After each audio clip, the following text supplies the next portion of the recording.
You, listen, you're drowning. Panic. Get your brain around this one. I don't like people who bottle out. You're fine. You're fine. You're fine.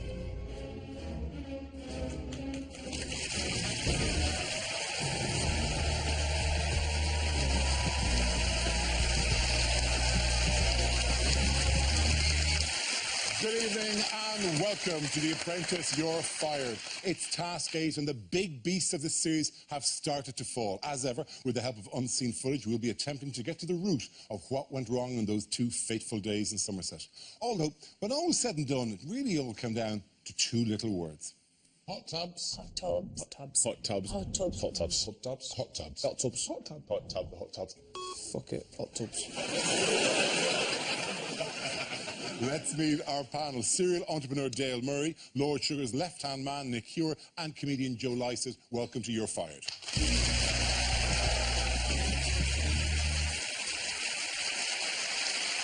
Tonight's task of choosing products to sell at the Royal Bath and West show led to one candidate being culled by Lord Sugar. James, what I want to say to you is this. Culture that bit of good stuff about you, then you will go somewhere. You will go somewhere. But it is with regret, James, that I'm going to have to say to you, you're fired. Thank you, Lord Sugar. And Nick, Karen, I've really enjoyed this experience. Good luck, guys. All right. Thank you. Cheers. Good luck.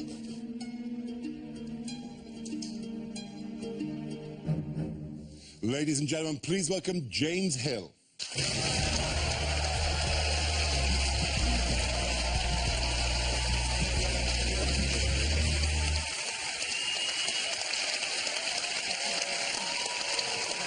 Do the back as well.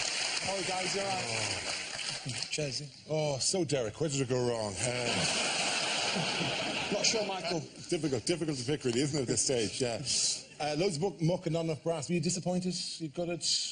Do you know what, Darry? It was an amazing experience. I had an amazing time, and I'm surprised I lasted that long, to be fair. It's the longest goodbye we've ever had, yeah, you know that? Most people just go, thank you, Lord Sugar, or maybe, thanks for the opportunity, Lord Sugar. You would, thank you, Lord Sugar, thank you, Nick, thank you, Karen, thank you, both of you, good luck to both of you, good luck, I'm gone, goodbye, good to see you, good luck to you.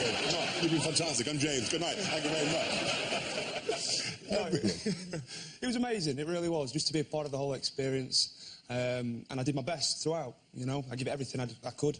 So, you know, it was my time, obviously. OK, well, the interesting, because we kind of don't have to ask you how much it meant to you, is clear when you made this impassioned speech in the boardroom.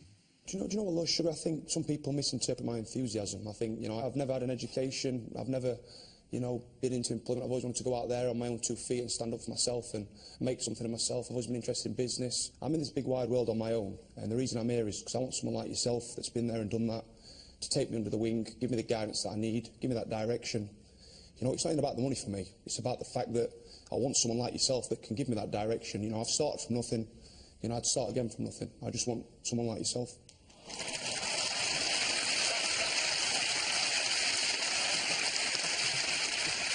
It's genuinely an emotional speech, but does that mean that you could sense that maybe your time was up? And...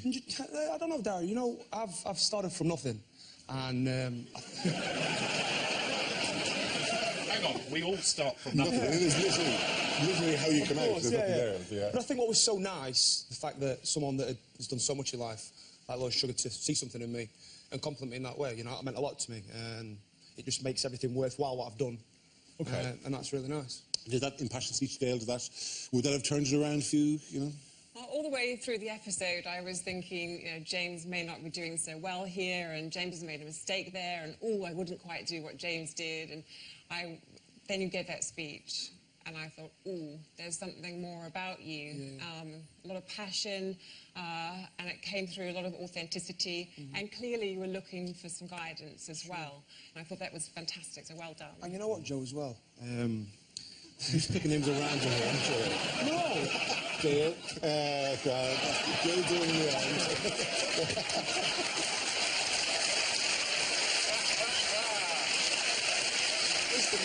Oh, dear. Okay, take that all Okay, back. right. I So take what I that do is, all back. right, look, here's where we're sitting, right? That's you, right? Yeah. That's Dara, Dale, Nick. You probably know, and that's Joe at the end. It was right? a joke. I know, it's a joke. I totally understand that I've got a hell of a lot to learn, and I'm far from the finished product. And that was the whole idea of going into that process, to get that guidance and learn a lot about myself, which is what I did. Nick, is there anything you want to add to this one? Yeah, we loved you, to be quite honest with you, and we saw something in you. But that speech, suddenly there was a bit of a difference in you. And I was very touched by it. It was a great speech from the doc, from a condemned man. And I thought that would have almost brought a tear to Lord Sugar's eye. It was a great little speech. Didn't work, but it must have taken you a bit nearer. It was from the heart. I think it was. I meant it. And True, I think it was. Yeah, but not a card you can play every week, is it, Nick? You know, you get one of those speeches per series, and it either works or doesn't work. Joe, were you tearing up? Were you... Well, it sounded to me like it was a chat-up line. Like he was sort of like on a date with Alan, going like, I just want someone like yourself. Like that's the sort of thing I'd write on Grindr.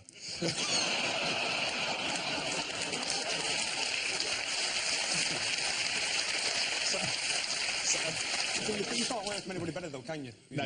He's the man, so... It was very emotional there. Thank you very much. Let's get to where it all went wrong for you on this task. I'm the one that made the mistake of calling the guy the wrong name. What's your name? Anthony. Anthony, nice to meet you, Anthony. I hope you like the product. Derek, I do. The reason why we didn't get the hot was because I called the guy Derek twice instead of Anthony. Get his name wrong. Well, at the end of the day, sod him. Does it really matter what's happened? Do they really need to know? So you lied to us? I didn't lie to you. You did. Get out of your head now, yeah?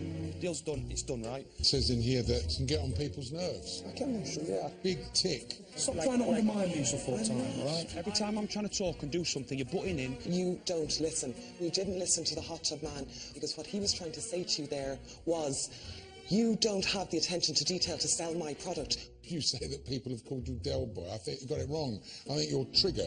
He was the one that called Rodney Dave all the time. You know, it's an easy mistake to make. I mean, Anthony's it's a name that people can forget very easily. I mean, it's not particularly special. Strange, Anthony. We've all, what's by the way, what's your full name again? Anthony, yeah, Anthony James. Yeah. His name is Anthony. Yeah. So you forgot your own name, essentially. Yeah, I forgot my own name. But we was running around the Royal Bath Country Show like headless chickens. And the guy from the lawnmower's name was Derek. Right. So I had Derek in my mind when I went in there, but he told me his name first, so I don't know. It was a nice mistake to make, wasn't it? I like that you just made a stab at it. Yeah. So, probably Derek. Yeah. When were you going to tell the others? Well, my plan was, obviously, because in business, sometimes we do make mistakes. And I think it's important that I wanted to keep my team in good spirits. I didn't want them to think that, it was going to affect the next day. So I tried to protect them and keep them in the right spirit. I'm loving that argument. Yeah, I'm falling for it for a second. So I wanted them... It was for their good. It was for their, of course, yeah. It would shatter them. It would destroy these three people to know that you had called him Derek. I mean, that's selfless of you to have taken a bullet like that. To one for the team, didn't it? Yeah, exactly. Yeah. It wasn't that you just really were mortified No, and absolutely embarrassed not. by that. I think in business, and I think they'll understand that as well, that sometimes we do make mistakes. And I think it's important, I want to just keep them, in the right frame of mind. You do make mistakes, but then you normally front up to them. Well, and yes, there are times in business where you might want to withhold information in order to motivate people. However, very small team, they're kind of the same level as you, and I think if you had said to them, look, I made this small mistake, it had this consequence, but this is how I'm going to get past it, and this is how we're going to go forward, that would have been completely different. Well, my idea was to tell them when we got to the boardroom, because I wanted to tell it in front of everybody. No, you didn't. No one was going for this. I think you hoped, thin, slim hope, that actually you could squeeze past I it. don't know how I could have got away with it. I would agree with you. I think it's a legitimate thing. If you felt that to admit that on the day, I think you could have damaged that team's morale. I buy that. I buy really that. You're going Absolutely. for that? But I'm trying to find of Bianca, Sanjay and Solomon, who would have been most emotionally damaged by the news? Who would have fallen apart most under finding out that they hadn't got the hot I don't think it affected Sanjay's self-performance anyway. Okay, It's a great get out of jail free card is to go, I made a business decision this year. I might start using that myself. I didn't fart, I made a business decision.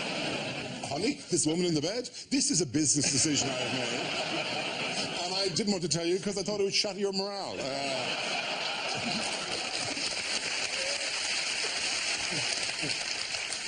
So what about the choice of products, though? You sent 3 people to look at products and then completely overruled them not having seen the products. Why would you do that?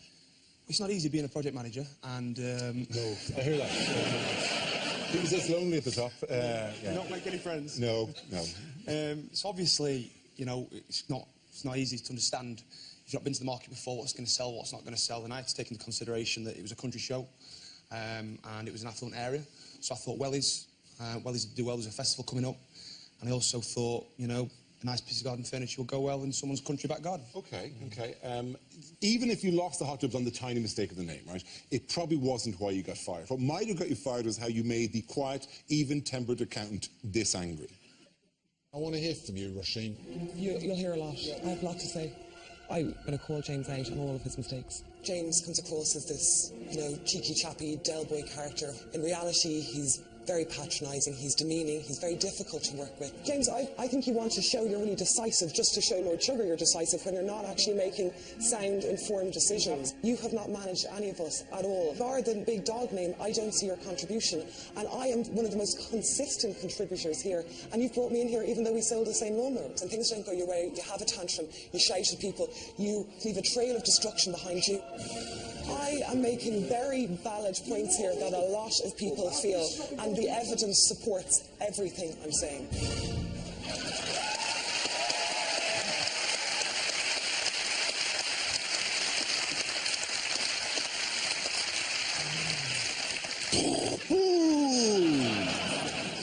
Yeah, you got both barrels there, didn't you? Yeah, do you know what? Roisin's such a sweet girl as well. She's so nice. And again, you know, being a project manager, it's stressful, it's hard work. And, you know, when I look back at it, you know, I think I owe Roisin an apology. Because I think if I could do it again, you know, I'd probably a little bit less abrasive and humble about that. But it was stressful. But, Yeah, you know, I mean, that's not... It's probably not an appropriate way to do it. She's a lovely girl, though. Yeah. I was a little bit worried when I saw the way that you were dealing with Roisin at the show, because every time that she tried to speak with you, and she was very tactful and she was quite calm and quite pleasant, and you really jumped back at her and went down her throat. And I think we'd seen that a couple of episodes ago with Bianca, and in the past with Roisin again. So I was a little bit confused as to why that kept happening with you. Everyone in this process has got a big personality. You know, they're all big characters, and sometimes, you know, the only way you can get your point across is by, you know, I suppose being forceful, if you like. I don't know if you have to, though, you know? It is hard when you're involved in it. It's not easy, but it doesn't give me an excuse to talk to her like that. I think up until now, though, Roisin, of course, has been rather quiet, has lacked a commanding voice. The first time we've seen Roisin really speak out was in that boardroom. Yeah. So until that point, you felt perhaps you could just steamroll over her. Suddenly, she bit back. My word, she had a big bad teeth. She gave me a good roast, didn't she? I mean, Joe, what do you think with this? Well, I just think there are other ways of sort of getting the message across. You know, could do it as a little WhatsApp or a Snapchat or something.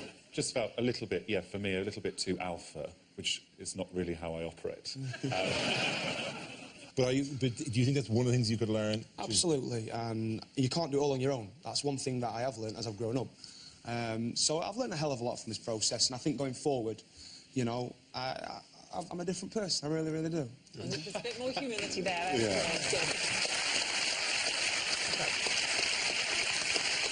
You've been one of the notable candidates, by the way, during this process, mainly due to your tendency not to shut up. I'm going to go in and do the pitch. Please don't talk over the top of me while I'm in here. I was thinking of £300 done. 200 quid all in. We need more than that, don't we, guys? Hang on, James. I suppose you have to pay a premium for them, don't you? James. Yeah. 250. James. You, listen, it is, just shut up at the moment. You can't shut up now. James, I'll talk to the guys. 20 pence a balloon. 20 pence a balloon. So If I therefore, can come down. they can sit in storage. James. Well, winners. The game you should have invented is charade, so I wouldn't have to hear from you.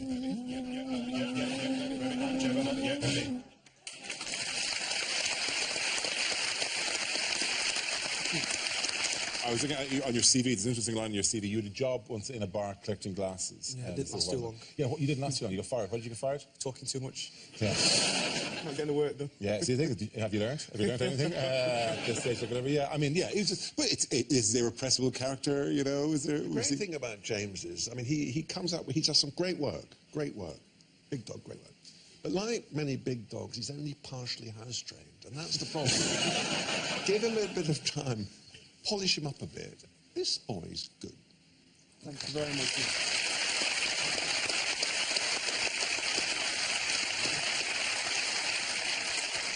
It wasn't only your non-stop talking, by the way, that made an impact. There's something else about you that didn't go unnoticed. Good morning. If he could have it his way, I think he'd walk around the house with no clothes on. Oh. I've seen him naked more than I've seen myself naked. I'm sexy and I know it. If I was a car, I'd be a Mustang, muscular and manly. Get your top off, James. If this don't go viral, don't blame the body. Sexy and I've got my own way of walking.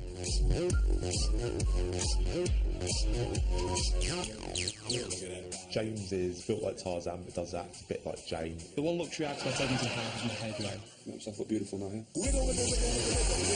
He blow dries his hair more than my mum. Because I gotta look good. You can't take your hairdryer overseas. I'm not coming then. I am who I am. I'm not bothered what people think. 25 minutes! Sexy and I know it. I won't even blow dry my hair in 25 minutes.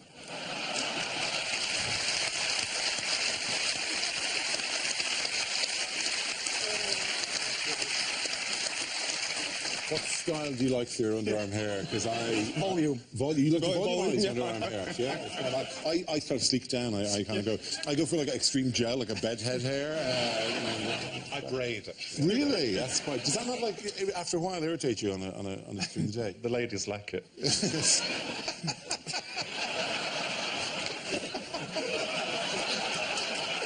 I know they're all Okay, James, you can't delay this any longer. Let's hear what Lord Sugar and your erstwhile colleagues have to say about you. James has been a big presence in this process, and one has to admire the way he throws himself with his enthusiasm into every single task. But time and time again, he made a lot of mistakes. James has been an awful project manager from start to finish. He absolutely ruined a number of appointments that we had with key suppliers. They sold the hot tubs and made it 30 grand. We ended up with the lawnmowers. James is a self-starter. I'm sure he's going to do well in the future.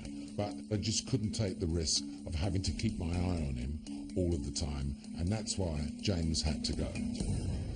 Does that soften the blow, the fact that you got praise from Lord Sugar? Absolutely, and again, I maintain the fact that someone that's done so well in their life, that's been there and done it, actually sees something in me is overwhelming.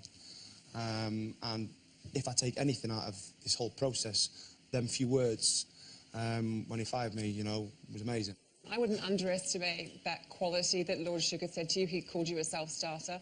A lot of people in business call themselves a self-starter, but few of them have it. Yeah. And I think those that genuinely do and can pick themselves up in the morning and really get going and create something can really be a step apart from anybody else. I suppose that's why, you know, I'm so enthusiastic, and because I want to do it. You know, I want to be successful and I want to make something of my life. What are you going to do now? If I can do anything, I would. Because obviously, you know, I've had some fantastic support as well, by the way. You know, it's been fantastic. The amount of nice people out there that have really been on my side. And if I can give something back to young people that have got business aspirations, that have come from disadvantaged backgrounds, you know, through my success, I would love to help them and maybe do some charity work and just see if I can make a difference. Okay.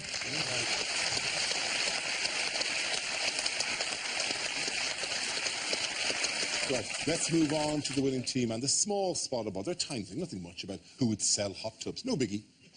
My personal favourite is hot tubs. We sold 5 of those, 20 grand. I'd be far better at selling the hot tub than Daniel.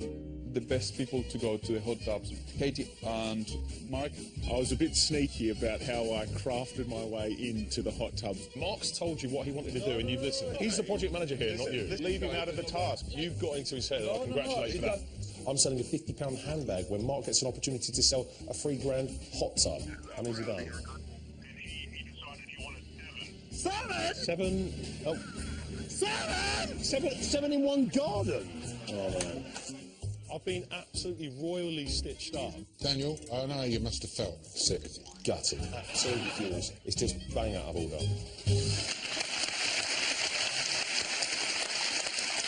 This isn't This isn't the first time that Mark has engineered a situation to his advantage. He's quite open about it as well, which I think is refreshing. Yeah. He's great, isn't he? He's such a strategic thinker, and he has really just crafted himself a strategy, I think. And I don't think Felipe had a choice. Mark was very, very strategic and very convincing. Felipe displayed good judgment. Clearly, I think Mark would have sold more than Daniel. It was the right decision. So the fact that he was wily about it was a sort of a plus point for the winning team, really. Mark gave me a good spanking, didn't he? He did, you yeah. know. Oh, yeah, no, he showed you up entirely. Definitely a good decision. I didn't see that in the recording.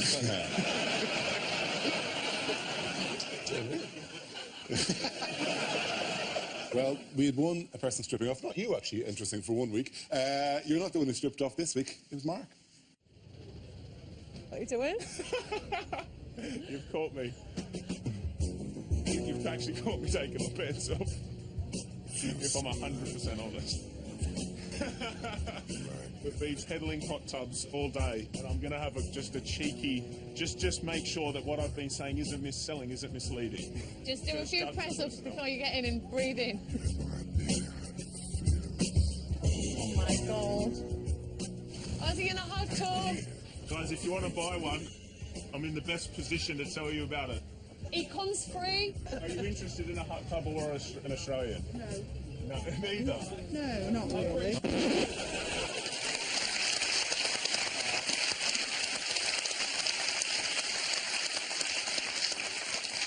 You're never going to buy from a man in a hot tub, really, are you? It's like buying a toilet from a man on a toilet.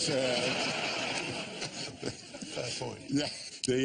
The main thing is, however, that entire team pulled together. Once the tension over the hot tubs was over, and they let bygones be bygones, and they just went ahead selling the world handbags made of flat caps. Flat cap handbags at dawn, it sounded like here. He's jumped in my grave. I secured that hot tub deal. I want to go over there and sell. How can you not see that? You know what is the problem? You've got zero desire. You think that you're the only important person in the world. I can only describe it as, World War III. How many you sold today? None. Oh, okay, we'll leave it there. Yeah, okay, but you're going to treat me like that. I'm not going to. Pleasure. I am like 3 times more successful than you are, Daniel. You have a business like this little in comparison to my business. Oh, great. I hope that made you feel better, mate. It makes me feel better. Wow, you're 34. Well, carry on. What does my age have to do with anything? You're acting like a child. To say the atmosphere between us was absolutely icy is an understatement. I couldn't even look at him.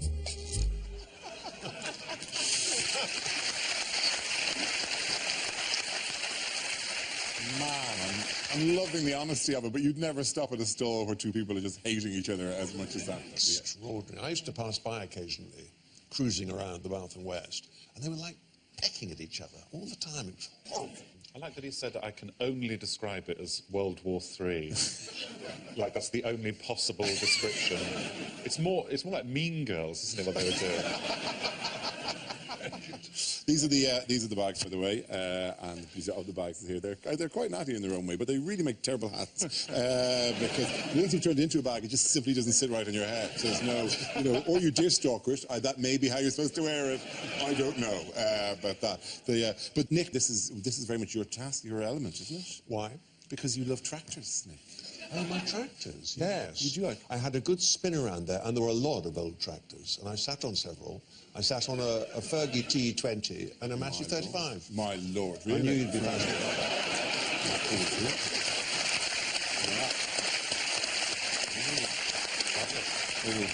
Fringe benefit then for a tractor aficionado like yourself, and this one. Joe, it's your first time with us on the show. It's a pleasure to have you here, but viewers may be surprised by the way that Joe has been working behind the scenes with The Apprentice for many years now, and here for the first time we can reveal his vital role.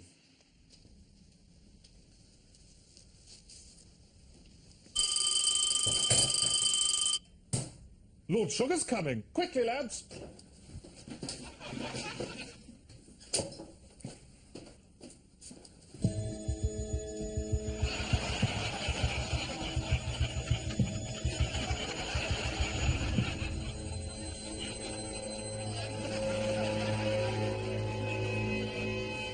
Good morning. Good morning, Hilton. Anyway,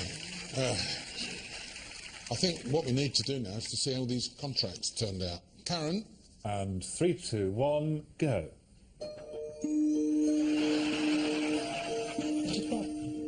30,000. £115. Wow. And 25 pence. Who's he going to bring back into the boardroom? James, who you bringing back in this boardroom with you? Right, we need some dramatic music here, guys.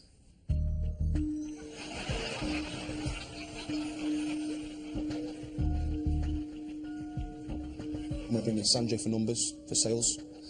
And regards the second person, I'm going to bring back Roshi. I don't know about you, but I think that was the right decision.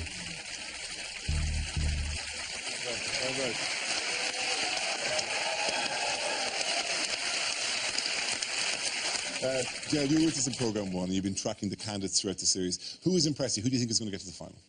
Well, there are a couple of people, I think, who are coming across really well. They are intelligent and eloquent and very well balanced, and that is Roisin and Katie. You think those are the two, your choices, okay?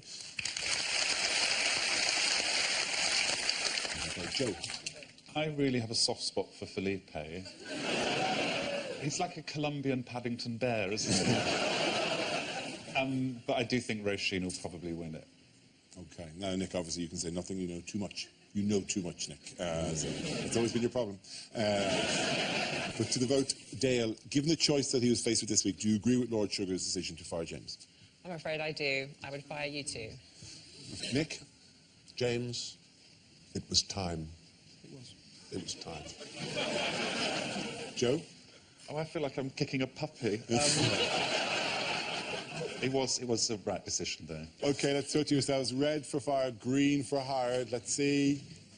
It does seem your time had come. Yes, so fired it is, yes. Sadly, you won't be Lord Sugar's business partner, but you've given us an enormous amount of entertainment over the last few weeks, and we don't want to let you go home empty-handed. And I made this one, it may be something, you know, this may be the perfect gift or the worst gift. I can't decide, but we just thought there's only one thing to give you, was your own hot tub. We felt that that is the least we could do under the circumstances. It's not one of the better models. Wait, sorry. Yeah, I know, you're thinking, where's the heat? You also need this. Run that a few times and that'll fill it up, it'll be great. 8 memorable weeks, James, here are your highlights. Your nickname is Del Boy. People always call me Del Boy because I'm always looking for the next opportunity to make money. I'm a bit of an entrepreneur, like you, Lord Sugar. I am him, he is me. The only trumpet I can blow is my own. 2 handsome men. I love the buzz of a deal. Nice to meet you, James. How do you do? You all right? Boom, boom, boom. Pretty cool. I would wear it all day long out and out with my friends. Boom. I'm a chance and a charmer. I'm quite funny, you're quite serious. I don't know about you guys, but she's boring. He's a top guy. He's one of my new best mates. Hasn't had a wee yet.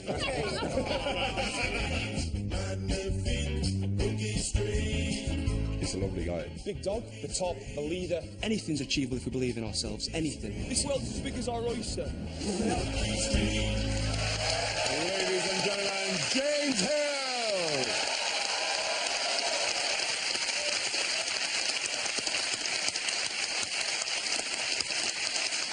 That's it for tonight. Thanks to all of my guests. Dale, we look forward to seeing you on the panel at our final.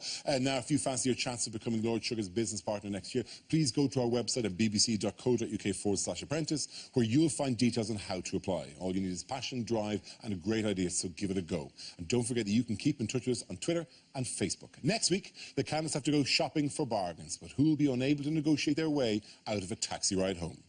Whose bloody brainstorm was this? These two over here. You 3 promise that you won't argue with each other anymore. I've got a plan. Skeleton. A skeleton. Basically, it needs to be Anatomical. anatomical anatomical. My wife's got blonde hair. I like blonde women. Roisin's eyes lit up. It's not allowed. Have you found the chicken yet? No. The tea? Yep. No. Shalom. Shalom. Shalom. Muzzle tough. I am the judge, jury, and executioner. End of story. See you same time next Wednesday. Good night.